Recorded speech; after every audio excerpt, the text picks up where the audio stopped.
Hey guys, John Adams with Modern Design Aquascaping. I am here today to talk to you about how much does a pond cost and what affects the cost of that pond. It's very difficult for me to just give you an exact number on how much a pond costs because there are so many variables that actually affect how much your pond costs. You're going to spend an unbelievable amount of time next to your water feature. Once you're finished with it, I want to help you choose the pond that's right for you. If you compare a pond to an automobile, it makes it a little easier to think about.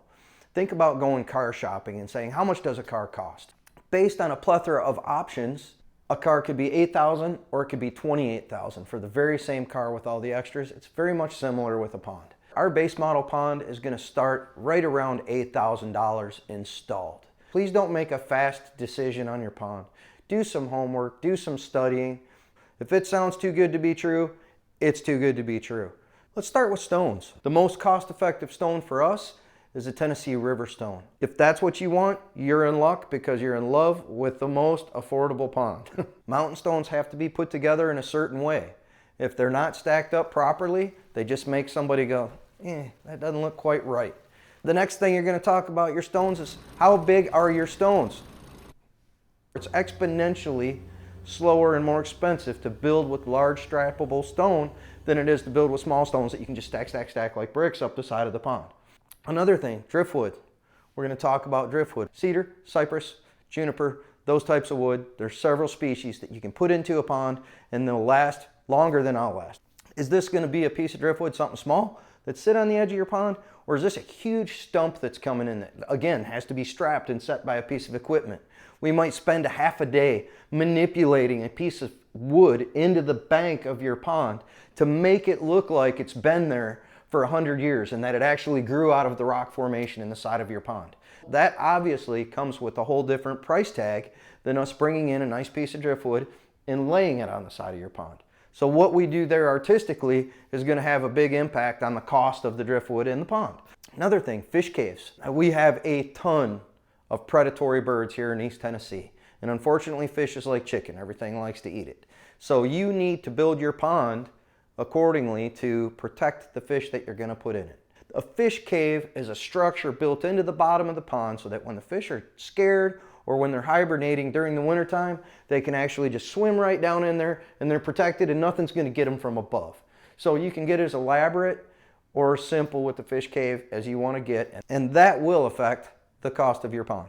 Interaction areas are another big thing that we like to do on our larger custom water features. We call an interaction area a place where you walk up to the pond edge and you interact with the feature. Do the kids walk up and sit down on a large flat stone that's along the edge of the pond, put their feet down in the water, feed the fish? Is it a set of steps built into the boulders that go down in so that you have a way to get in and out of the pond? There's a lot of ways for us to build a spot for you to interact with your pond, and depending on what we do there and how elaborate it is, will definitely have an impact on the cost of your pond.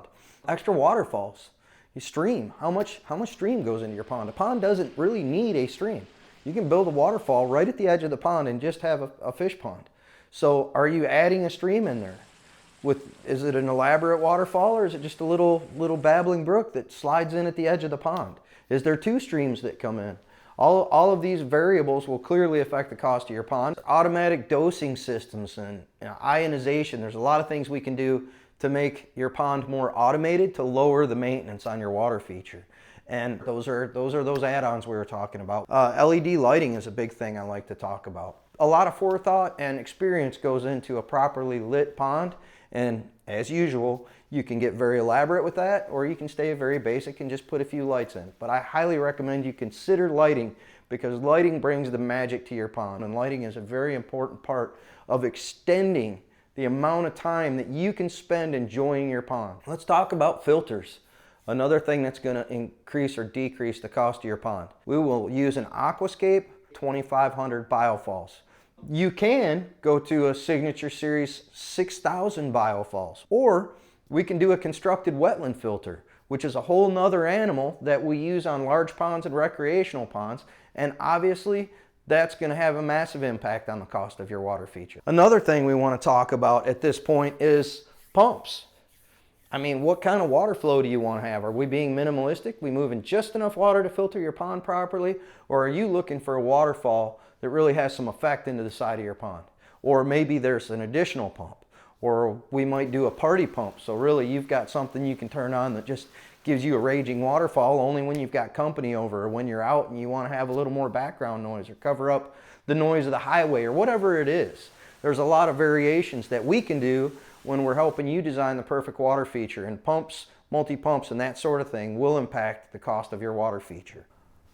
All right, so let's talk about skimmer systems.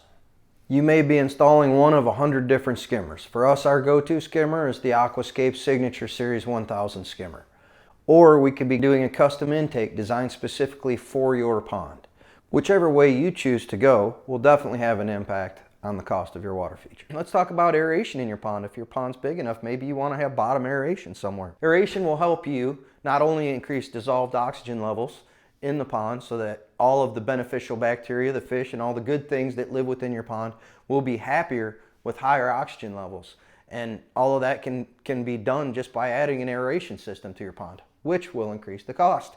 And then let's talk about jets and circulation. As your pond gets bigger and bigger, or as it gets deeper, you have the potential for more areas of stagnation or stratification and layers of water in your pond.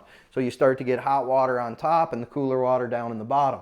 So when you get into these situations with more custom features, typically we will add jets into the pond, and how complex that system becomes depends on the size of the pond and what you're looking for. That will affect the cost of your water feature.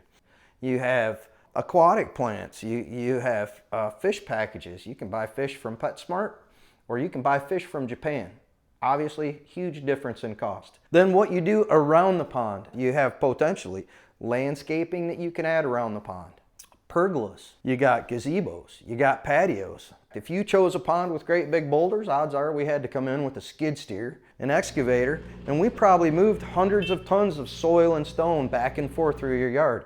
You're gonna have some torn up grass. Depending on the size of your project, it could be a lot. So that can affect the cost of your water feature. That maybe irrigation repairs need to be done. Maybe there needs to be adjustments in the system now that there's a pond in the middle of what used to be a big grassy area, maybe another zone. So something to consider is the irrigation guys might have to come in after our team is done, or whoever you choose to do your water feature. The access to your water feature definitely can be a big factor on how much it costs to build your ponds. You take me downtown into a subdivision and I've got a small yard. Everything has to be staged and organized very strategically in order to complete the project, and it's much more complicated than just saying here's a big field for you to put all your stuff down. At the end of the day, you can just call me, shoot me some pictures of your area, make sure that you do your homework, and make sure you get the right artists. You're going to be looking at this thing for years to come. You want it to be easy to take care of, and you want it to be gorgeous. When you get through, you want to sit back with a cold frosty beverage in your hand and you want to say, this is better than what I imagined. That's how you want your pond to turn out. So if you enjoyed all this information that I put down for you today, I would love for you to go right down there at the bottom, hit the little thumbs up button, hit the subscribe button if you want to hear from us every time we put out amazing content on new cool water feature projects that we get to be a part of. And if you want to get notified right away, tap the bell. I hope you guys have an amazing day, and I surely appreciate you watching. Later.